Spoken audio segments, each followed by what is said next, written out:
AP ముఖ్యమంత్రి నారా చంద్రబాబు నాయుడు స్వయంగా పెన్షన్లు పంపిణీ చేయనున్నారు. తాడేపల్లి మండలం పెనమాకలో పెన్షనర్ల ఇంటికి వెళ్లి పెన్షన్లను తన చేతుల మీదుగా అందజేయనున్నారు. దేశ చరిత్రలో లబ్ధిదారుల ఇంటికి వెళ్లి సీఎం పెన్షన్ పంపిణీ చేయడం ఇదే మొదటిసారి.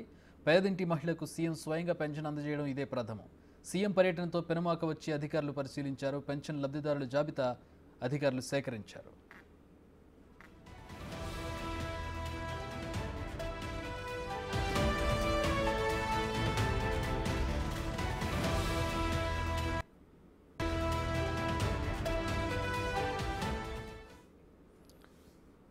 రైట్, మా ప్రతినిధి శివ మరిన్ని వివరాలు అందిస్తారు. శివ, మొదటిసారి ముఖ్యమంత్రి హోదాలో ఉన్నటువంటి ఒక వ్యక్తి ఒక ఇంటికి వెళ్ళి పెన్షన్ అందజేయడం అనేది సాధారణంగా అకౌంట్లో పడడం, లేదంటే సచివాలయ సిబ్బంది అంటే గత ప్రభుత్వంలో చూసుకుంటే వాలంటీర్లో పంచుతూ ఉంటారు. ఏంటి దీని ప్రత్యేకత ఏంటి? ఎందుకు ఈ డెసిషన్ తీసుకున్నారు? ఎన్ని ఇళ్లకి పంచబోతున్నారు? ఏంటి రేపు షెడ్యూల్ ఏంటి? మొత్తం మీద చూసుకుంటే చక్రి, ఆంధ్రప్రదేశ్ ముఖ్యమంత్రి చంద్రబాబు నాయుడు దేశ చరిత్రలో చేయని ఒక అరుదైన చరిత్రకి రికార్డు సృష్టించబోతా ఉన్నారు. ఆంధ్రప్రదేశ్ ముఖ్యమంత్రిగా చంద్రబాబు బాధ్యతలు స్వీకరించిన తర్వాత పాలనపై పూర్తి స్థాయిలో కేంద్రీకృతమయ్యాయి. అయితే ఏదైతే గత ప్రభుత్వం 3,000 రూపాయల పెన్షన్ ఇచ్చిందో దాన్ని 4,000 రూపాయలకి పెన్షన్ పెంచుతూ కొత్త ప్రభుత్వం కేబినెట్లో నిర్ణయం తీసుకుంది. జూలై 1వ తేదీన రాష్ట్ర వ్యాప్తంగా దాదాపుగా 6,18,456 మందికి పెన్షన్ల పంపిణీ కార్యక్రమం జరగబోతోంది. ఈ పెన్షన్ పంపిణీ కార్యక్రమానికి సంబంధించి తెలుగుదేశం పార్టీ యావత్తు, అలాగే కూటమి నేతలు టీడీపీ, జనసేన, బీజేపీ 3 పార్టీ నేతలు కూడా పంపిణీ కార్యక్రమంలో పాల్గొవాలని చెప్పి కూడా రాష్ట్ర కార్యాలయం స్పష్టమైన ఆదేశాలు ఇప్పటికే జారీ చేసింది. సో ఈ పంపిణీ కార్యక్రమానికి సంబంధించి నియోజకవర్గ స్థాయిలో ఎమ్మెల్యే, ఎంపీ, మంత్రులు, ప్రజాప్రతినిధులు, అలాగే అక్కడ ఉన్న నాయకులు కూడా వీరంతా పంపిణీ చేయబోతున్నారు. అలాగే ఆంధ్రప్రదేశ్ ముఖ్యమంత్రి కంటే ముందు ఆయన తెలుగుదేశం పార్టీ జాతీయ అధ్యక్షుడు.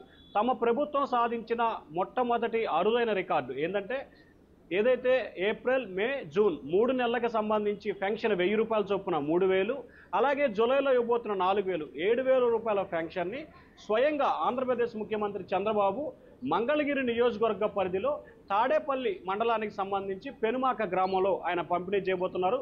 ఇప్పటికే పెనుమాక గ్రామ పంచాయతీ వీధిలో కొన్ని ఇళ్లని అధికారులు ఇప్పటికే స్వయంగా పరిశీలించారు. అక్కడ ఎవరెవరికైతే పెన్షన్లు రాబోతున్నాయో వారి వివరాలని సేకరించారు. అయితే ఎవరికి పెన్షన్ ఇవ్వాలనే దానికి సంబంధించి ఇంకా అధికారులు అయితే డిసైడ్ చేయలేదు. కానీ పెనుమాక గ్రామానికి సంబంధించి పంచాయతీ ఆఫీస్ సమీపంలో మొత్తం 9 మంది వరకు ప్రభుత్వం నుంచి పెన్షన్స్ అందుకున్నట్లు అధికారులు ధృవీకరించారు. ఈ 9 మందిలో ఎవరికి ఇవ్వాలి ఏంటనేది కూడా మరికొద్ది సేపట్లోనే ముఖ్యమంత్రి భద్రతా సిబ్బంది అధికారులు ఫైనల్ చేయబోతున్నారు. సో ఆంధ్రప్రదేశ్ ప్రభుత్వం ముఖ్యంగా ఈరోజు ఉదయం కూడా చంద్రబాబు రాష్ట్ర పెన్షన్దారులకు ఒక లేఖ రాశారు. తాజాగా ఆయన కూడా స్వయంగా పెన్షన్ల కార్యక్రమంలో పాల్గొనబోతున్నారు. సో ఎల్లుండి ఉదయం రాష్ట్ర వ్యాప్తంగా ఉదయం 6 గంటల నుంచి సచివాలయ సిబ్బంది ఈ పెన్షన్లు పంపిణీ చేయబోతా ఉన్నారు. అలాగే వారితో పాటుగా ప్రజాప్రతినిధులందరూ, ఎమ్మెల్యేలు, ఎంపీలు, మంత్రులు, ముఖ్యమంత్రి వీరంతా కూడా స్వయంగా పెన్షన్ పంపిణీ చేయాలని చెప్పి నిర్ణయం తీసుకున్నారు. దానిలో భాగంగానే మంగళగిరి నియోజకవర్గం తాడేపల్లిలో చంద్రబాబు, అలాగే పిఠాపురం నియోజకవర్గంలో పవన్ కళ్యాణ్ కూడా ఈ పెన్షన్ కార్యక్రమంలో స్వయంగా పాల్గొనబోతున్నారు. ఇప్పటి వరకు దేశ చరిత్రలో ఒక ముఖ్యమంత్రి స్వయంగా ఒక పేద ఇంటి వెళ్ళి పెన్షన్ పంపిణీ చేసిన కార్యక్రమం ఆంధ్రప్రదేశ్లో అయిన మొదటిది. అలాగే ముఖ్యమంత్రి హోదాలో చంద్రబాబు మొదటిసారిగా కూడా ఈ పెన్షన్ కార్యక్రమాన్ని స్వయంగా అందజేయబోతా ఉన్నారు. Chakri, all right, thanks for the updates Shiva.